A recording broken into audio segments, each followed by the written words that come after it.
Salam sehat ya, salam sejahtera buat para petani kelapa sawit di seluruh penjuru dunia ya. Dimanapun teman-teman berada, tetap semangat merawat kelapa sawitnya, terutama buat teman-teman yang kelapa sawitnya masih berada di TPM ya.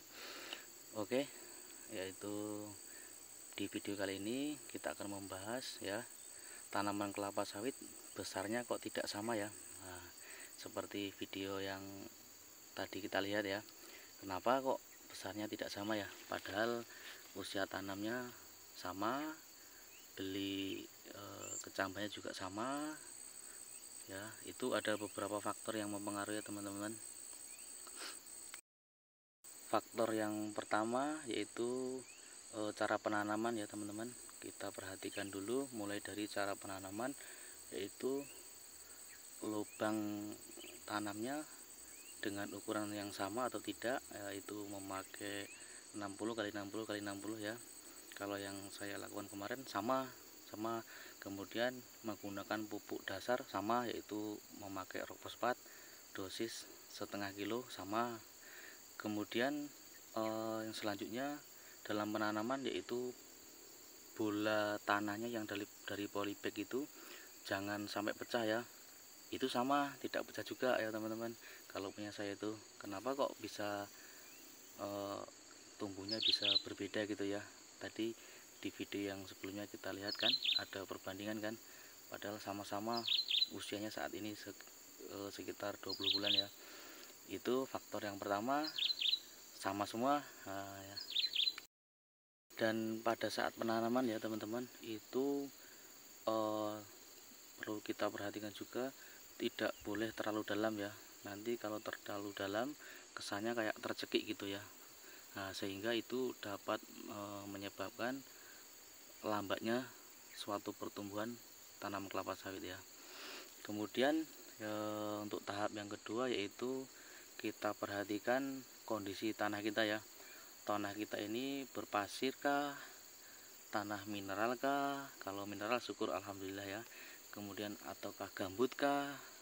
Kemudian ataukah tergenang ya. Karena kalau untuk budidaya tanaman kelapa sawit ini ya, dia itu membutuhkan banyak air ya. Namun tanaman kelapa sawit itu tidak bisa atau rentang sekali ya terhadap air apabila sampai tergenang ya. Nah, itu kita perhatikan juga. Dan kondisi tanah di areal saya ini tanahnya alhamdulillah mineral, cuman dia agak berbukit ya teman-teman, agak berbukit. Kemudian kalau untuk selanjutnya yaitu yang ketiga itu pemilihan bibit ya.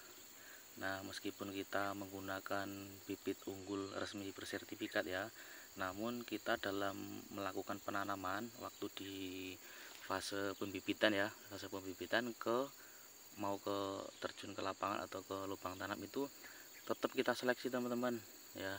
Harus kita bisa bedakan tuh mana yang bibit afkir atau yang kita singkirkan, dan mana bibit yang bisa kita tanam ya. Itu kalau bibit nih punya saya kemarin ya, alhamdulillah baik sih, baik ya, baik. Cuman pas waktu penanaman itu besarnya tidak seragam ya. Ya mungkin karena efek ini teman-teman, di pembibitan saya kurang pemberian nutrisi ya, makanya ada yang gede, ada yang kurang gedenya gitu ya. Nah, itu. Kemudian yang keempat yaitu berikan nutrisi yang sama ya teman-teman ya. Jadi apabila kita memupuk, nah jangan yang di tepi jalan saja yang kita belikan nutrisi penuh ya kan. Misalkan nih kayak saya ini kemarin memupuk memakai NPK yang 12 12 17 2 plus TE ya. Itu saya memakai dosis 1 kilo ya. Nah, jadi jangan cuman yang di pinggir jalan aja yang kita berikan pupuk. Nah, nanti yang agak ke dalam, nah kita kan agak males nih. Nah, jangan ya teman-teman. Itu harus tetap kita lakukan perlakuan yang sama. Apabila kita memakai dosis 1 kilo ya kita bagi rata dosisnya 1 kilo semua ya. Jangan yang nanti apabila jauh dari jalan kita membawanya agak keberatan ya. Ini kasih dikit saja lah, jangan ya. itu harus kita tetap samakan rata ya, tidak boleh istilahnya pilih kasih. Nah, kemudian yang selanjutnya yang tahap kelima ya, itu biasanya sering terjadi ya di tanaman belum menghasilkan, yaitu busuk pucuk dan juga serangan hama kumbang tanduk ya. Nah, jika kita melihat video yang tadi itu, yang pertama tadi, itu terjadinya busuk pucuk dan juga serangan hama kumbang tanduk ya. Namun itu sudah saya kendalikan, yaitu untuk busuk pucuk saya menggunakan semprot pakai ini ya, regen ya, saya pakai regen. Kemudian kalau untuk kumbang tanduk saya memakai insektisida berbahan aktif karbosulfan, yaitu dengan merek dagang Marshall ya. Itu saya ulangi 2 minggu sekali ya, itu sudah 2 kali saya berikan ya, mudah-mudahan nanti sembuh. Nah itu tadi ya teman-teman, kelima faktor yang perlu kita perhatikan ya, yang terjadi pada tanaman. Biasanya loh kok ini besarnya tidak seragam ya, itu. Jadi jika saya mengevaluasi pada punya saya sendiri nih ya, nah itu ada 2 kemungkinan ya, ada 2 faktor ya. Yang pertama yaitu pada saat penerjunan atau penanaman di lapangan itu memang benar itu besarnya tidak sama ya. Nah itu yang pertama, faktor yang pertama ya, mungkin kurangnya saya memberikan perawatan atau nutrisi di waktu pembibitan ya, yang untuk tahap pertama ini PPKS Langkat ini ya. Itu besarnya tidak seragam ya waktu penanaman. Tapi alhamdulillah teman-teman, saya belajar dari suatu pengalaman. Kemudian setelah Langkat ini saya menanam PPKS yang Ambi, dan juga yang selanjutnya saya menanam PPKS 540. Alhamdulillah itu pada saat penerjunan itu besarnya seragam semua ya.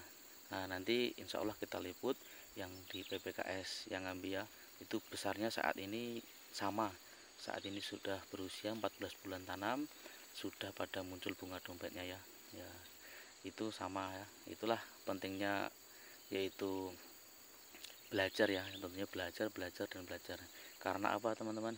Karena guru terbaik kita itu yaitu pengalaman ya. Nah, benar sekali.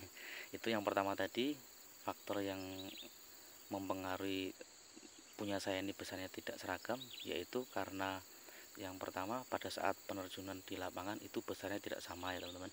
Kemudian yang kedua ditambah lagi itu tadi terjadinya serangan busuk pucuk dan serangan hama kumbang tanduk ya teman-teman. Itu kita nggak boleh lengah sama sekali ya. Kalau bisa kita harus perhatikan benar-benar tuh di tanaman kelapa sawit kita, manakah yang akan memberikan dampak negatif buat tanaman kita ya, harus kita lebih jeli ya. Nah ini saat ini usia tanam 20 bulan ya. Ini sudah pada muncul bunganya ya. Ini kita lakukan kastrasi lagi ya nanti teman-teman. Oke, segitu dulu ya teman-teman pembahasan kali ini, yaitu dengan judul kenapa sih tanaman sawit kita kok besarnya tidak seragam ya. Nah, padahal pada saat penyemaian sama, kemudian saat penanaman sama, pemberian nutrisi sama, yaitu ada beberapa faktor tadi ya, kelima faktor tadi tersebut. Nah perlu kita perhatikan. Nah udah ya, segitu dulu teman-teman untuk video kali ini. Saya akhiri. Wassalamualaikum warahmatullahi wabarakatuh.